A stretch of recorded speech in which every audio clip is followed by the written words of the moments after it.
गना शॉर्ट में अब सबका स्वागत है. I have with me General Atta Hasnain. He and I are going to discuss the tsunami and their times thereafter as far as disaster management is concerned. But then, 20 years back, the 2004 tsunami struck us. It was devastating. To give you an overview of what happened then and thereafter, have a look at this short film. Occurred off the coast of Indonesia had devastating consequences. We lost so many lives across so many countries. The worst impacts were, of course, in Indonesia, Thailand, Sri Lanka, Maldives, and India. But countries as far as Tanzania, from where I am recording this video, were also very badly impacted. It really showed us how sometimes hazardous events, particularly some low frequency, high impact kind of hazards, can have impacts that will ripple across the entire global system and across multiple geographies. In so many ways, that Indian Ocean tsunami was a wake-up call for humanity to do more, to have a much better understanding of disaster risks. People who were impacted in that disaster were not just from the 5 countries that I listed, the worst affected countries, but from across the world. People who've been warned have taken the right kinds of steps to protect themselves. So this is a huge progress we've made in the last 20 years, and it's an example of unprecedented global collaboration for an important area of common good. We have to do more.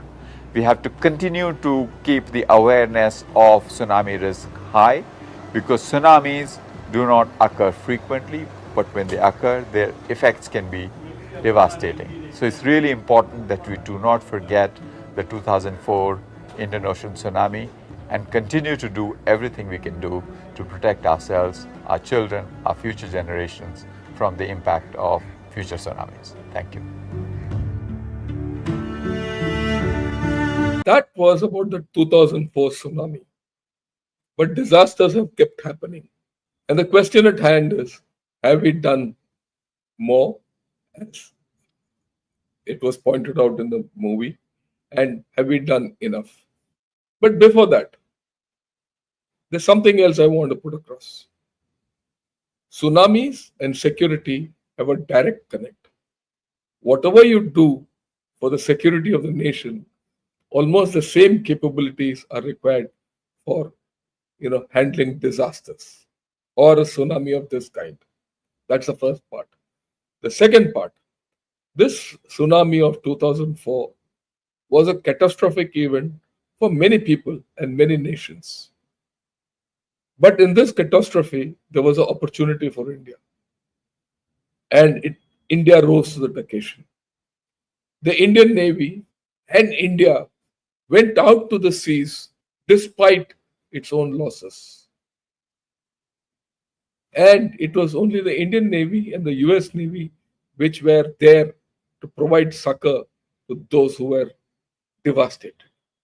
Significantly, the Chinese Navy, the much flaunted PLA Navy, had shut shop in Shanghai.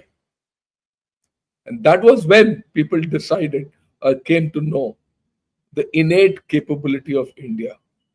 And that was when the Quad was born. And that was when the concept of India being the net security provider in the Indian Ocean region came about. But today we are much more than that.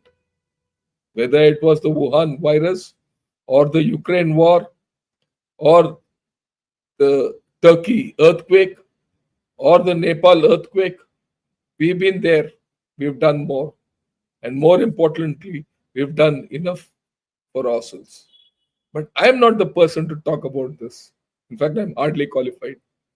And that is why I've requested General Atta Hasnain to come and give out his views, because he's from the National Disaster Management Authority of India. Sir, over to you. Thank you. Namaskar. to everyone, all our viewers. The 26th of December, Boxing Day, 20th anniversary of Tsunami. You just heard a colleague of mine. Perhaps you were wondering who this gentleman was who was giving you this talk on the tsunami of 2004 from Tanzania.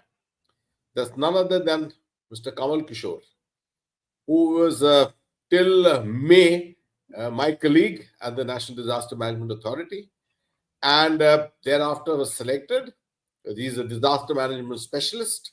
He was selected by none other than the Secretary General of the United Nations, and he is now the special representative of the Secretary General for Disaster Risk Resilience in Geneva.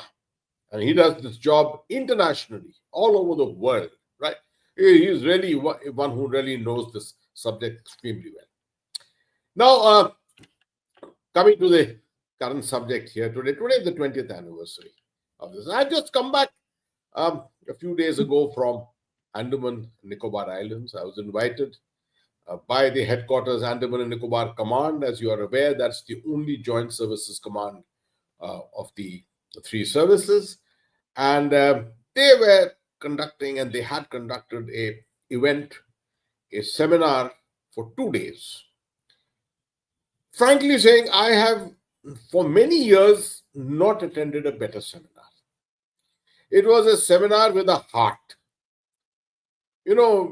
Conducted with three different domains as a part of it.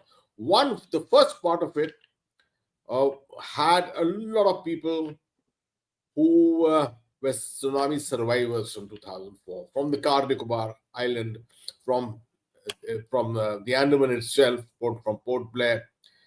They came to share their views. They were all survivors. They came to share their views. We had young people whose parents, who lost their parents there, now grown up. They're young adults today, and they gave out their thing completely. Then the second thing, we had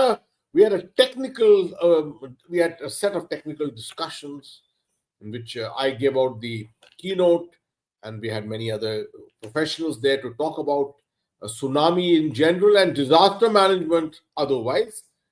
How much has it developed in India? How disaster resilient is India today? And then we also had a short portion on geopolitics and the geostrategic affairs. Because you are in the Andamans, how can you forget the fact that you are so close to the Straits of Malacca, which is, the bone of contention as far as China is concerned. It's a part of the Indian Ocean region. It also forms an area of interest of the Quad, the quadrilateral of nations. So we had experts there who were talking on that. Three issues, when you take one single subject and take three issues, it was wonderful to be there, intellectually very, very, motivating for us to attend an event of that nature. So I was constrained. When I came back, I said, I think I can only do service to this by writing out an article which should appear on the 26th of December. It should appear in a high-profile paper like the Indian Express. They were very kind to publish it immediately, and that's how my article came out this morning, and lots of people may have read it. Now, the first issue, which I want to highlight for you. In 2004, no one knew what a tsunami is. I rushed to a dictionary. There was no Google search on my phone at that time, and we went to look at what is tsunami. Oh, it's a wall of water which comes rushing when you have an undersea earthquake. That's what we learned. It gave a kind of a trigger to many events to follow subsequently. So what was this particular tsunami? A 1,000-kilometer trench off the coast of Indonesia, close to the 𝗤𝗏𝗏 Island, erupted in a 9.1 Richter scale earthquake. It's one of the very large earthquakes, a mega earthquake, right? Now, when the earth ruptures for 1,000 kilometers long, a rupture taking place, the amount of energy is millions and millions of joules or tons or whatever you have, whatever unit of energy you have, right? it throws up energy to such a great extent that the energy takes the water from there and takes it all the way to Africa. This is what happened in this case. So people got up in Andamans at about 8 in the morning and suddenly felt this jolting earthquake, which lasted for the better part of, a couple of seconds, and then continued with aftershocks. And people told me that they heard noises. There were actually sounds taking place coming from all over. People, particularly in the 𝗠liche Islands. No one had any knowledge. What can happen from an undersea earthquake? It doesn't take place every other day. It had not happened for a couple of 100 years, perhaps. Small tsunamis had happened here and there in the South Pacific, but no one learned about it. No one looked and pursued it. So everyone just said, an earthquake has taken place. Everything is shaken. The 𝗠liche Island had shaken. Port Blair had shaken, etc. Now what? No one knew what was the next thing. And while they were looking at this, suddenly the first sign of what happens after an undersea earthquake takes place, what happens? The sea started receding. 1.5 kilometers it receded. And corals came out. Beautiful corals, different colors came out. People told me this. Animals started running towards higher ground. That's what all people later on who experienced this told us. They ran. Local people, aborigines particularly there, took flight and went towards the higher ground. They could feel it in their bones that something is coming. Human beings couldn't. And suddenly, 20 minutes after occurrence of the earthquake, a sudden surge of water came. It's been described as 10 meters high, 15 meters high, places as 20 meters high. It first hit the 𝗠liche Island. It hit the various hotels and resorts on the Thailand coast. It hit Indonesia in the area of Aceh. 20 minutes time, this area was devastated. I don't have to describe the. You can go on to YouTube and have a look at some of the devastation which took place in these areas, right? When the wall of water came. The water came, then it was swept back, it came again, it got swept back again. So there were lots and lots of people who drowned. There were some who caught on to some debris and managed to flow back with the water into the ocean. There was this young girl, Meghna, who was 12 years old, who lost both her parents, and she floated for the better part of 2 days and then floated with the debris onto an island where she was picked up by some fishermen. Later on today, she's 32 years old, and she's a deep sea diver herself. She's a deep sea rescuer today.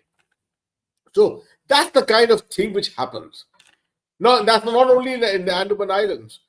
The distance from the Andaman Islands to the coastline Chennai, Tamil Nadu, is 1,200 kilometers. Similar distance is there to Sri Lanka, maybe a little more. It took 2 hours for this wave to reach there. The sea remains absolutely calm. It is the pressure which has been released, which flows from here undersea, and a huge wave of energy travels all along through the underwater passage ultimately when it meets land. That's where it erupts into a massive wave. And that happened to Chennai, Marina Beach itself. So that's very close to where General Shankar himself lives, actually. So that's what happened. And we lost almost 10 to 11, 12,000 people dead. Right. And we had 2 hours. We had 2 hours since the time when the earthquake took place. Now, the time the tsunami got formed, it took 2 hours for it to reach. We had enough time. But no one knew about this. There was no system. There was an earthquake monitoring system, all right. But and the Indian Center, the International Center for Oceanic Information Services, 𝗏𝗏𝗏𝗏, which is in Hyderabad, had already been set up. But it didn't have this kind of a capability to monitor a sea wave that far away, an earthquake that far away. and then subsequently be able to disseminate that information. So if the early warning had been given, let's say, even half an hour after Andamans was hit, and that such a thing is likely to be traveling towards the Indian coastline, it was not evident, but it was happening under the water.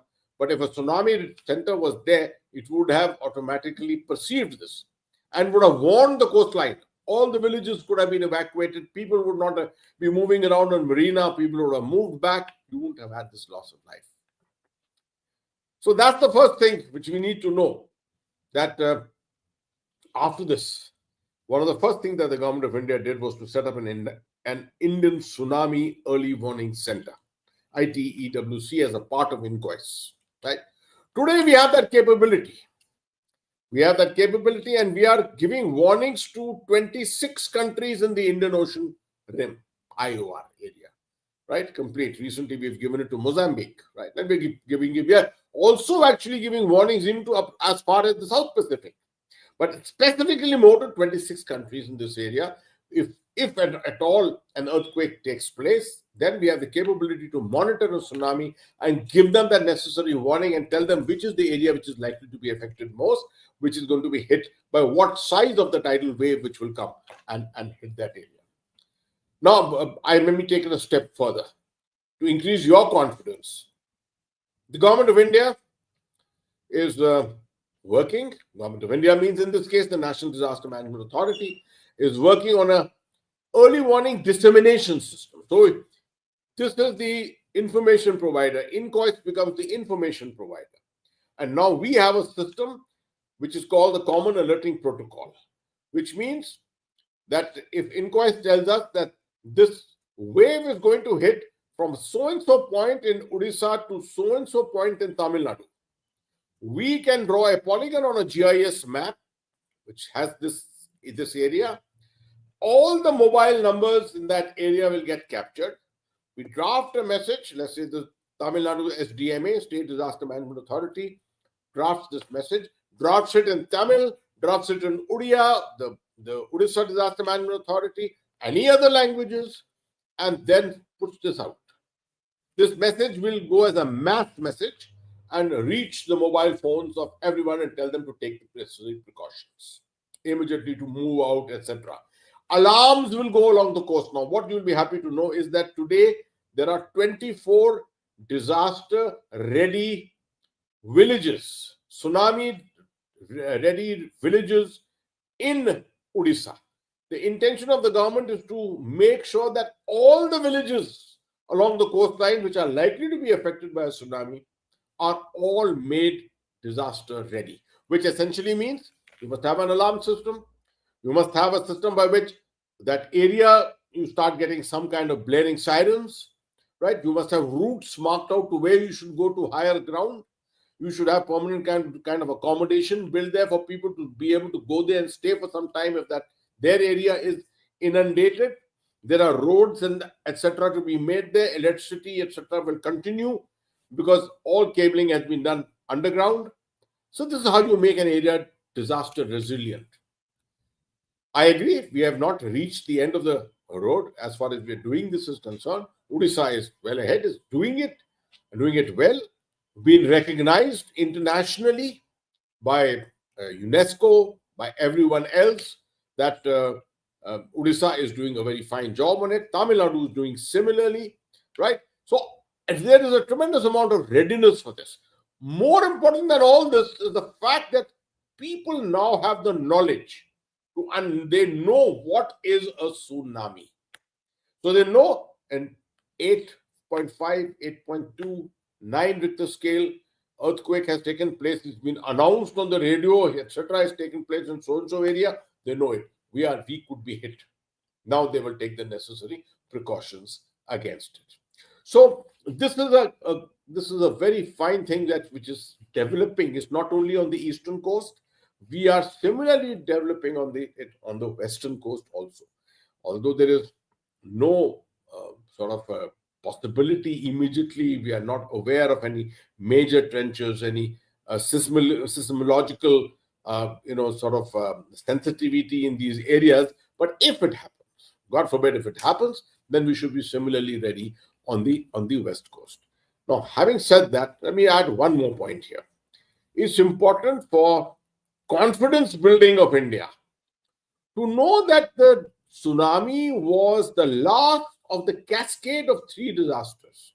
The first was the Odisha super cyclone called 𝗣𝗲𝗍, 1999, where over 10,000, 12,000 people died. The second was the 𝗤𝗏 earthquake of 26th of January 2001. Again, over 10,000 people died. These 2 events led to the Agriculture Ministry, which used to handle disaster management in India, to hand over this responsibility to the Ministry of Home Affairs, because you needed to prepare and you needed to have a response system. And the third in this cascade of disasters was the Indian Ocean tsunami of 26 December 2004. It finally led to the enactment of the Indian National Disaster Management Act of December 2005. Under that, 3 institutions were set up. The NDMA as the apex body, the National Disaster Management Authority, of which I am a member today, with the Prime Minister of India as the chairman. The importance they gave to the NDMA was none other than the Honorable Prime Minister of India was designated as his chairman. So we report to the Honorable Prime Minister of India. And our controlling ministry, all authorities have a controlling ministry, like the National Highway Authority of India has got the Ministry of Road and Transport and Highways. The University Grants Commission has got the Ministry of Education. So ours is the Ministry of Home Affairs. And we do a tremendous amount of work with the MHA, with the Prime Minister's organization, the PMO, the Prime Minister's office, and with the Prime Minister himself. That's the NDMA. 2 other institutions got set up. The second was the NDRF, the National Disaster Response Force. And this is different to the NDMA. Unfortunately, a lot of people are confusing the NDMA and the NDRF. I get queries, hundreds of queries every day. Sir, are you a member of NDRF? I said, I'm not a member of NDRF. I'm a member of NDMA, National Disaster Management Authority, which is the apex body for writing guidelines, for doing coordination of disaster, for writing out the doctrine, right? And similar such things, right? This entire business of preparedness, response, build back better, the whole cycle of disaster is looked after by National Disaster Management Authority. The NDRF is the response arm, a very, very important organization, response arm. Prior to 2005, it was always the police forces, right? Local police forces, CRPF, etc. after that, and then the Indian Armed Forces, who responded to this everywhere. But after 2005, it was realized that we needed a higher professionalization. The world was shifting towards professionalization of disaster management. So the NDRF was set up with 8 units at that time. Today it's got 16 units. How was it set up? Classically, the Rashtra Rifles model, which the Indian Army followed in setting up the Rashtra Rifles in Kashmir, that is the model which was followed, which meant, in the case of Rashtra Rifles, 1 infantry regiment took ownership of 3 units. For example, my regiment, the Garhwal Rifles, took ownership of 14 Rashtra Rifles, 36 Rashtra Rifles, 48 Rashtra Rifles. And we had some other arms combined with us. But we took the ownership of the units. So in this case, you have NDRF units, the ownership being taken by different CAPF, Central Armed Police Forces. The BSF has 3 units of its own. The CRPF has 3 units of its own. And similarly, the ITBP, the SSP, the CISF, and today even the Assam Rifles has got 1 unit. Okay. Highly professional force. They learned their lesson so well, and the NDMA was set up by General Nirmal Vij, the former Chief of the Army Staff, who total professional, who brought lessons from his experience of the past. And along with him was Mr. K.M. Singh, the ex-DG of the SSB and later on also with the CISF. And he's the one who set up the NDRF. giving them the various aspects of training, organization, etc., the equipping, organization, training, all that was done at that time. And 1,100 men to a unit. Very heartening to see someone thought about it. You don't start giving out 500 men, 600 men to a unit. 1,100 men, which meant 6 company strength worth. 18 teams could be formed of 50 men each. 18 teams can be formed by an NDRF unit, all similarly equipped with the required equipment. And many of these units are specialist units. Today, we have converted some units which have got specialization for forest fire. Some have got specialization for avalanches even today. Some have got specialization for glacial lake outburst floods. So, in different ways, for example, the ITBP units are all placed to look after the mountain areas, right? So, all this has led to a high degree of resilience today, capability, and the NDRF is all the time, 24/7, it is involved in training someone or training itself. It is, for example, under the Prime Minister's orders, school safety program, which is going on, the hospital safety program, which is going on.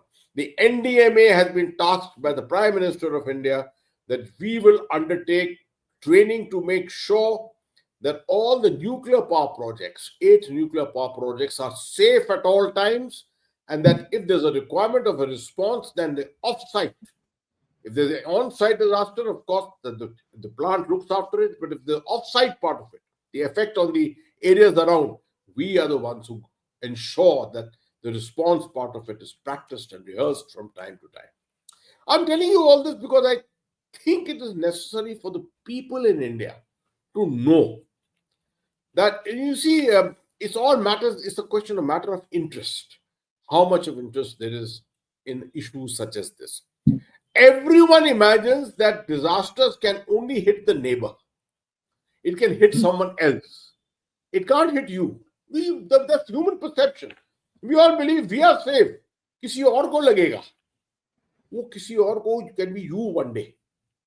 Now, who could have imagined that this accident which happened in Jaipur 7 days ago, where you had this gas-laden, CNG-laden vehicle coming and crashing and hitting another vehicle, or getting hit by another vehicle, would blast, right, and create such a massive fire in that area. 14, we're lucky 14 people died because it was at such a time. If it had happened at a time when the highway was full of vehicles, and if it had spread to those 2 other petrol pumps nearby, my God, you would have had hundreds of casualties. Who knew that the people who died there were the ones who were traveling at that particular moment behind those vehicles? That's destiny. Right. So what I'm trying to get at is, today is the day when in my article also I said, tell your children, tell your grandchildren, such an event has taken place. You should be aware of it. That when an undersea earthquake takes place, a tsunami can be generated. What is a tsunami? And if you happen to be in a resort or some place like that and you've heard that there's an undersea earthquake, you better not be sitting around the resort to enjoy the benefits there. You better be getting out from there and saving your skin. So let me stop here and ask General Shankar to consider what else he would like me to speak on. Yes, sir. We've spoken of the tsunami. You touched upon the Jaipur accident. You touched upon the super cyclone in Orissa. But these are not the only disasters. We have many more disasters.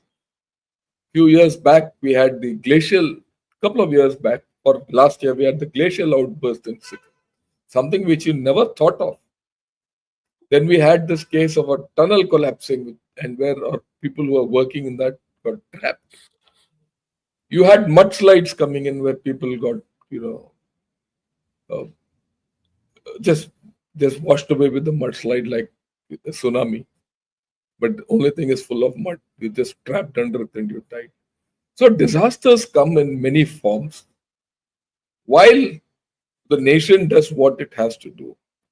But there is a level at which the citizen has to get involved. awareness, first response, help, local thing. Could you throw some light on it? Is there any movement on it? Is there any way people can get organized in their mohallas, in their villages, in their cities? Thank you so much. Thank you so much for that question. First of all, I think the start point is if our viewers themselves can sometime, or make a note now and sometime later, access the website of the National Disaster Management Authority. It's a very interesting website. On that, there is one thing called the Prime Minister's 10-point agenda, right? Access that. It will give you a code and very simple language explained. What are the demands of the modern world today as far as disaster management are concerned? For example, early warning is given by the Prime Minister of India as a human right, virtually as a human right, which means that every Indian has the right to get early warning of an approaching cyclone, of an approaching tsunami, of the possibility of lightning hitting him if he's working in the fields of Odisha, Chhattisgarh, or Jharkhand, or if he's living in the mountains and there's a possibility of a glacial lake outburst, then he must get the early warning to be able to escape that. Almost a human right. We haven't reached that level yet in terms of technology to be able to deliver that as per the desire of the Prime Minister.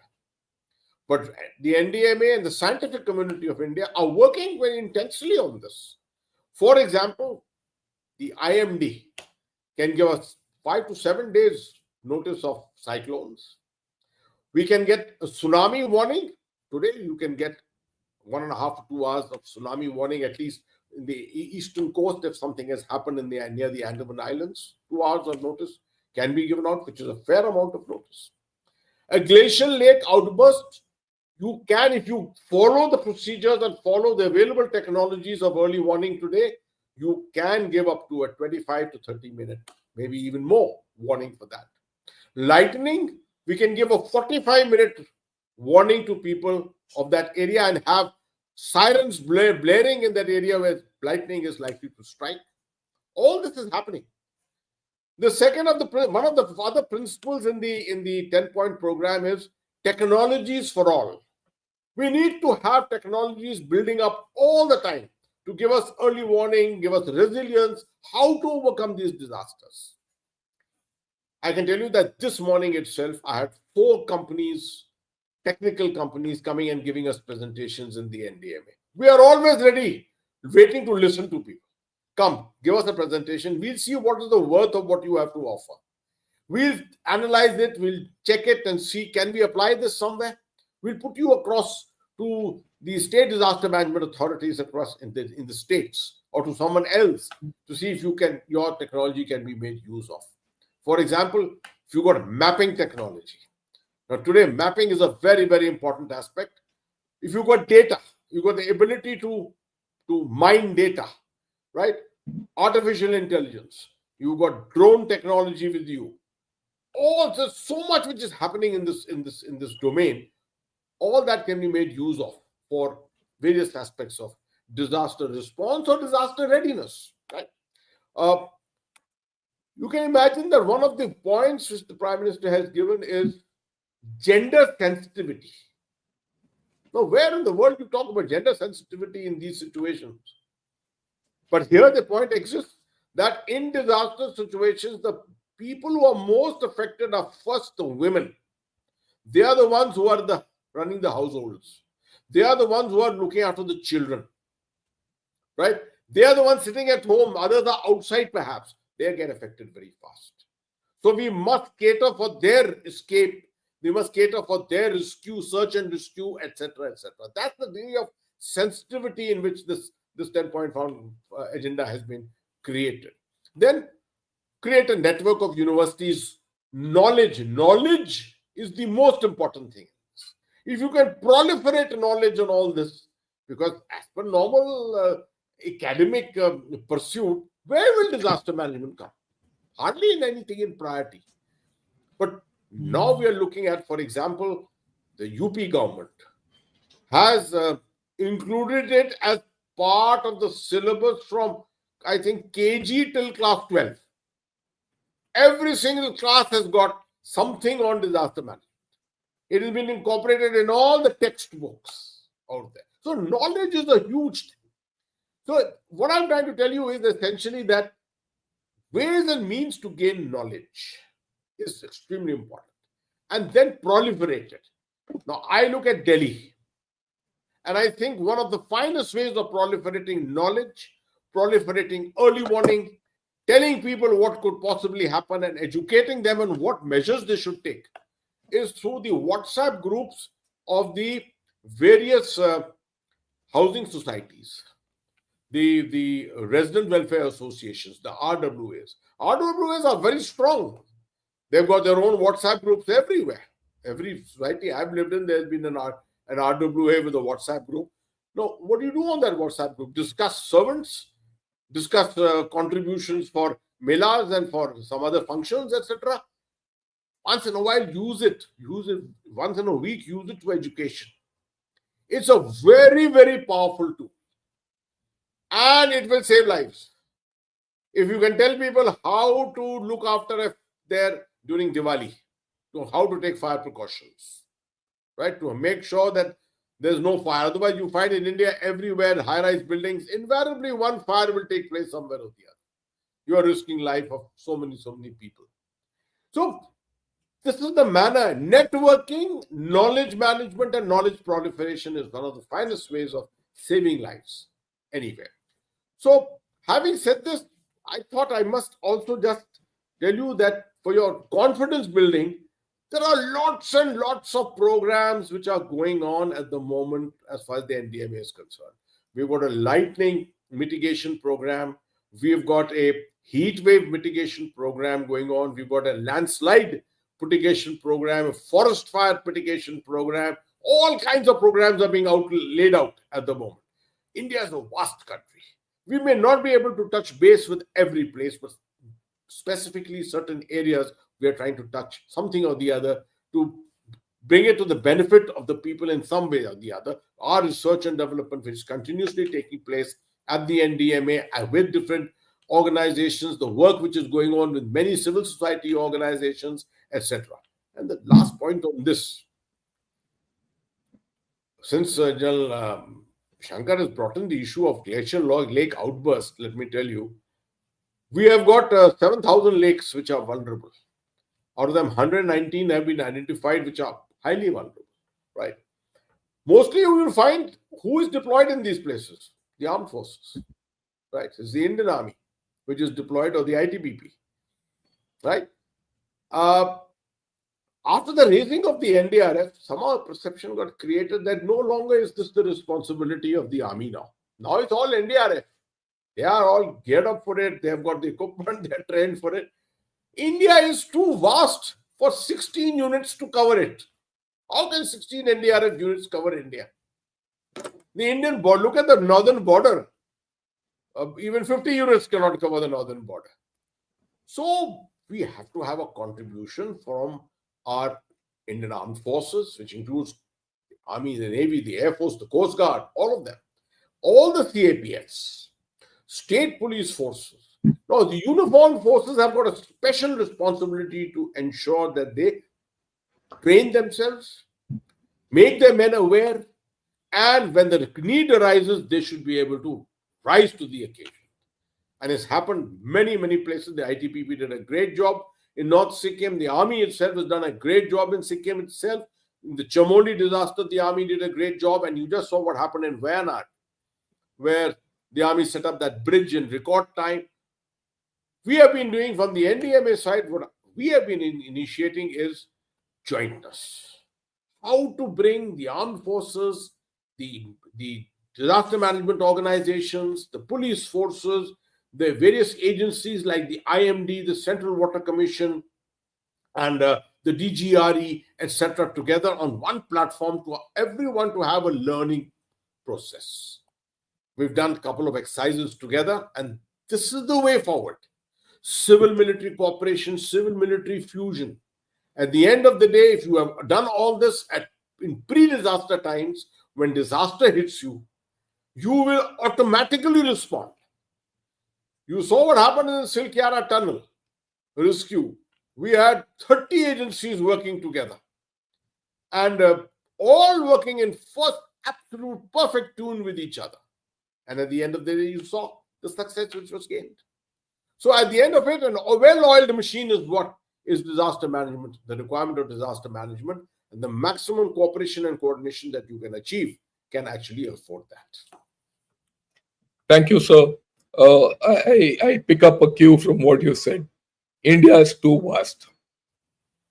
But simultaneously, I will say, so are disasters.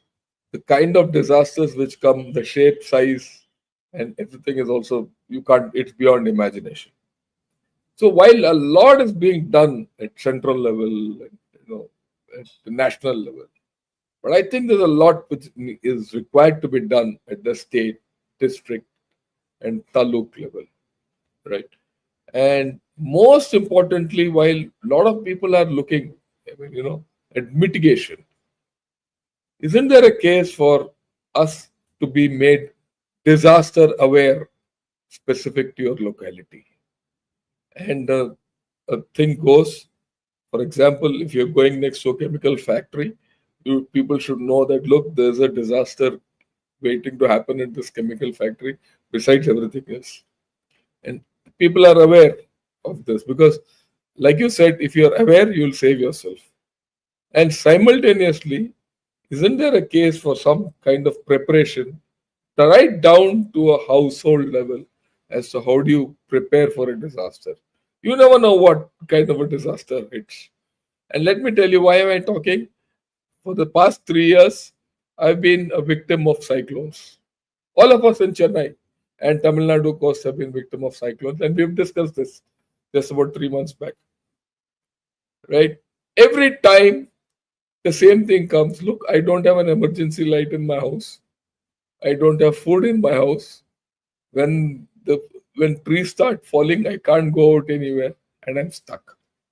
So I think there is something else called awareness and basic preparation which is required to be done. I'd like your views on that. Thank you for initiating that. I was in Hawaii in the year 2000. I remember doing a course at the Asia Pacific Center for Security Studies. And within 3 days of my arrival, we had a cyclone warning coming in. And I still remember on television, I was getting this warnings coming to me, information being fed to me. Please prepare yourself, keep candles, keep matchboxes, store enough food for 7 days with you. I went and bought all that and purchased and kept it with me. All this was happening, right? But there was no early warning system of dissemination because mobiles were there, but this kind of an SMS alert system had not really come into being. Television was a really powerful medium. And just by the way, in the very near future, as we are going along, the television will once again come back as a very strong medium to you for disaster management. Because now the NDMA is working on a system by which you will find that there will be a thing called cell broadcast, which means that the message for disaster will be put out on a system through a technology by which, number one, if your mobile happens to be on silent, even your mobile will come live. Okay, it will buzz and come live, right? The second thing is, we will have a tie-up with television companies where immediately the scroll will start coming on your television screen, warning you of what you may. Some of you may have already seen this in demonstrations that have already taken place in a number of areas, right? A scroll will start scrolling there. Railway station, all electronic hoardings, all televisions which are there, all signages which are there will come alive with messages of disaster. If you are traveling on the National Highway Authority of India, the big signages that you have, electronic signages, will all come alive with warnings of disaster. And all this will happen with the touch of a button from the Emergency Operations Center at the State Disaster Management Authority, that particular SDMA. So this is all going to have to come into in offing next 6 months. I would say I'm possibility of extending to about 9 months or so, but this should all happen.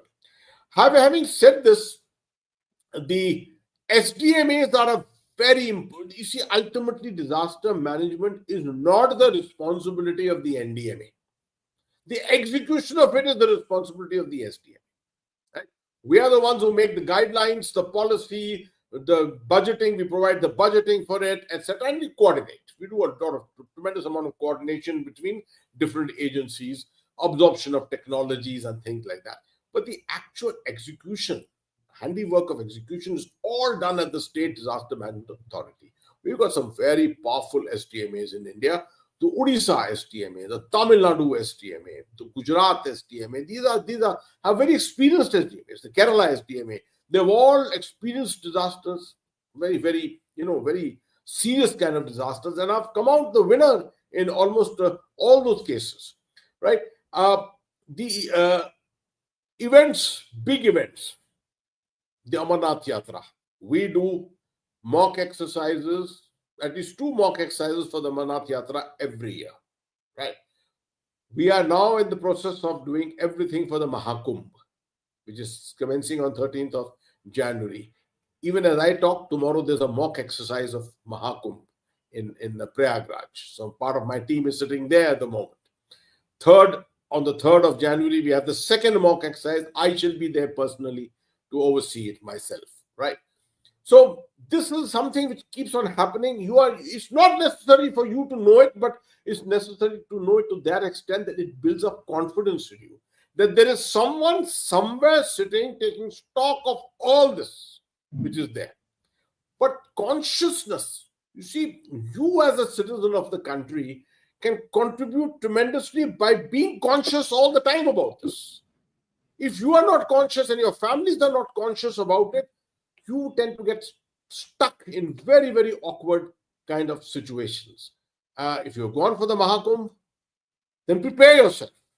Make sure that if you're taking your children with you, make sure you have a secure system by which you keep them bound to you virtually, because there are going to be 40 crore people. The footprint is going to be 40 crore this time, as far as the Mahakumbh is concerned, right? So it is this kind of a thing.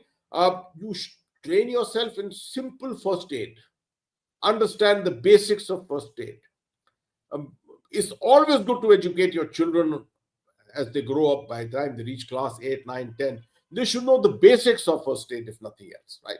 So these are the kind of measures. If every citizen of the country starts becoming a little more aware of this, it will actually give the whole system a complete kickstart. And you will find ourselves, we are already one of the very mature nations in the world, emerging because of the kind of measures that are going on. The Prime Minister happens to be a person who's experienced hugely on this in Gujarat.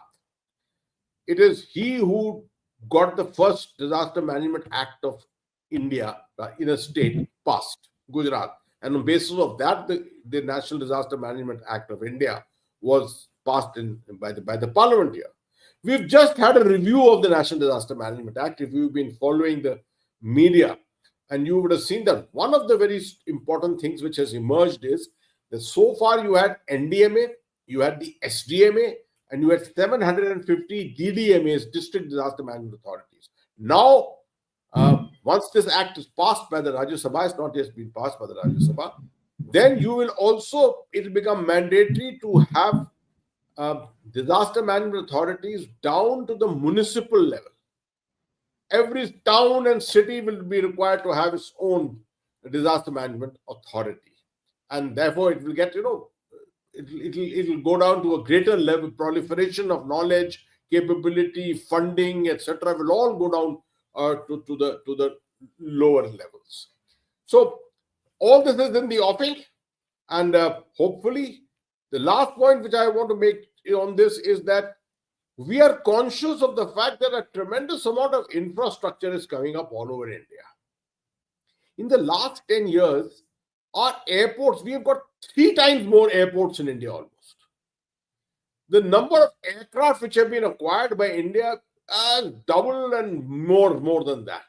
So as a result, non-aviation disasters are likely to proliferate in India.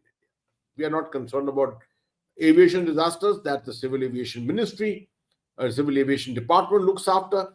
We are concerned about non-aviation, flooding of airfields, of airports, right? What happens in the case of an earthquake to an airport and to a runway, etc.? These are the kind of things. Fire is a huge problem because the amount of electricity, the amount of power which is there in every airport. So we want to make sure that all this infrastructure is safe. And alongside this, the amount of chemical storage that you have in this country, no one realizes it.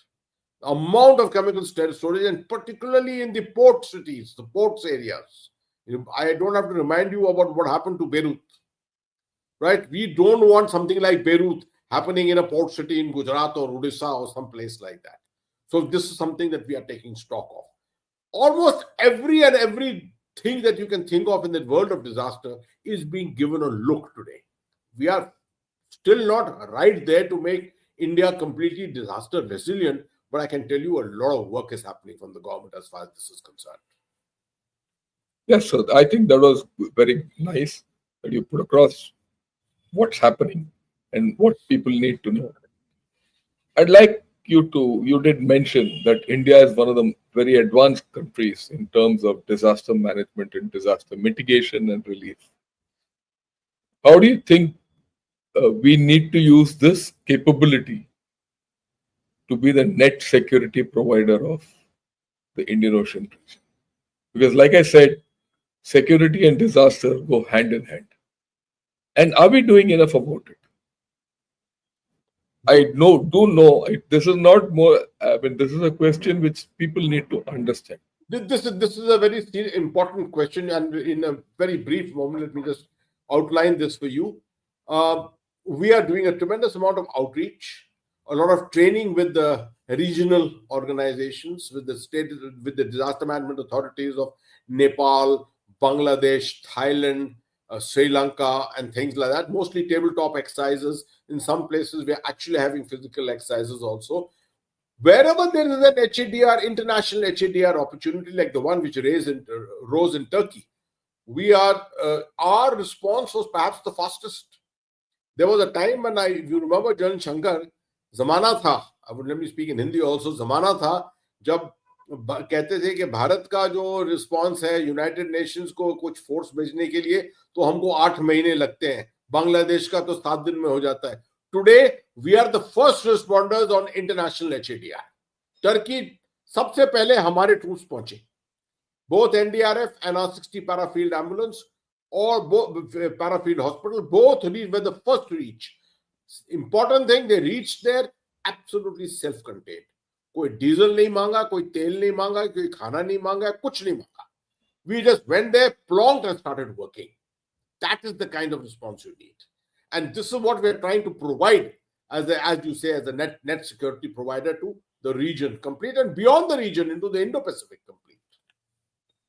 Yeah, I think so, sir. I think we have come a long way in this business of disaster management and to build disaster resilience.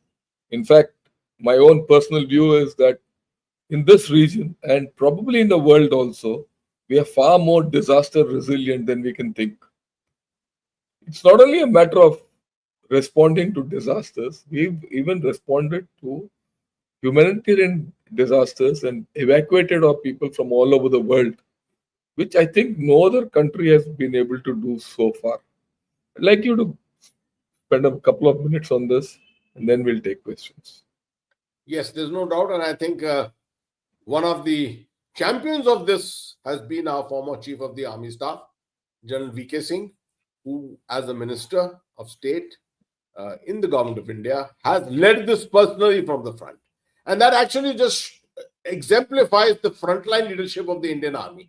कि जब इस तरह की चीज होती है तो general जो है वो सामने होता है, आगे से करता है सब कुछ. He was himself there in almost every situation जहां से हमने अपने डायस्पोरा के लोगों को हवाई जहाज में बिठाकर यहाँ पर वापस लाए हैं कॉन्फ्लिक्ट सिचुएशन से. अगर आप यमन में देखिए और बहुत सी जगहों पर, आई कांट रिकॉल, यूक्रेन में से भी लाने में बहुत उन्होंने मदद की थी.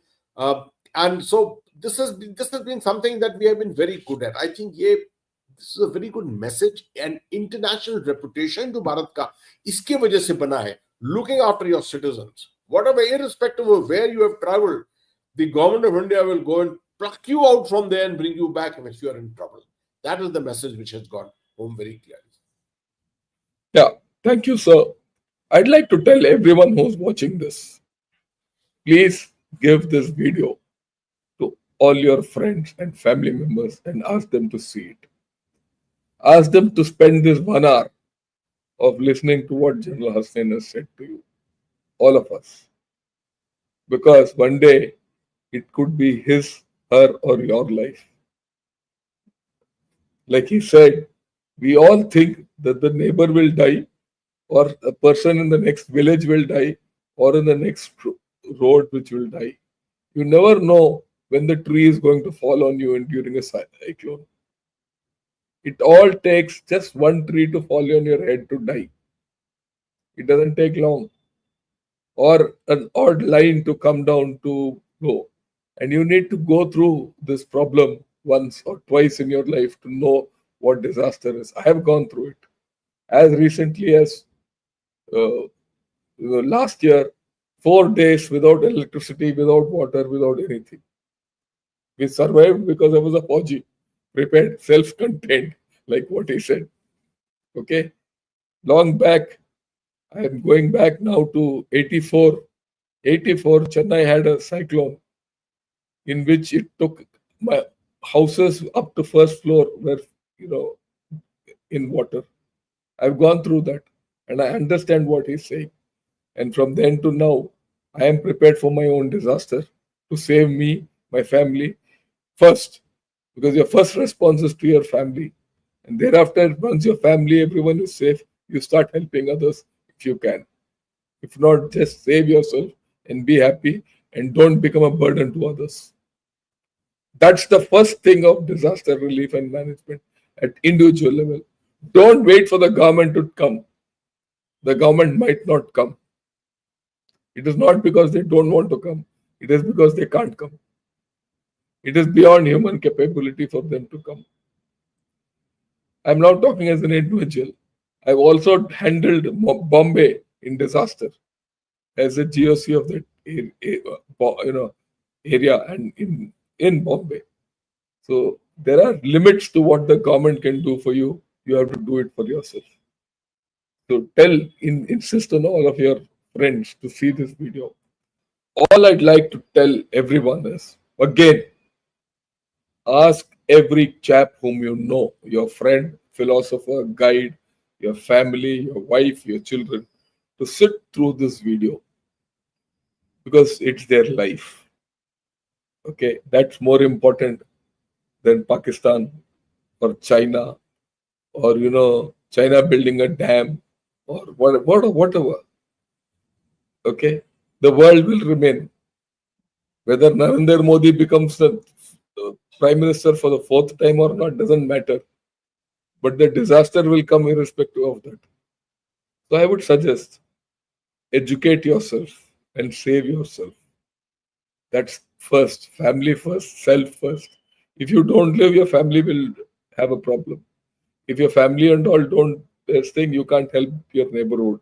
And if your neighborhood is not intact in a nice manner, you can't help others. Like he said, what the community can do, what the individual can do, when the disaster comes, in the immediate aftermath of the disaster, is the greatest relief you can provide to yourself. The rest, everyone comes. Everyone comes. Don't worry, people will come. The army will come. The disaster relief agency will come. Everyone will come. But this is something like a heart attack. It has a golden hour time. You have to help yourself. So that's all I've had to say. If you have anything to add in the end, you can. Thank you so much. I thought this was a very important program. Let me tell you, a lot of people in NDMA itself are listening to it and viewing it, right? I put it out across to everyone. And your advice is very well taken. I hope a lot of people take your advice and view this program. And once in a while, I think once in 2 months or so, let's have a repeat of this with some Yeah, fresh sure, sir. add-ons to it. I think we'll be doing community service. We'll be doing service to the nation by spreading the word of how should the communities look at disaster management. Because this is going to be something that, with climate change, this is something that they have to get used to. Thank you very much, and Jai Hind. Jai Hind, sir, and thank you, sir.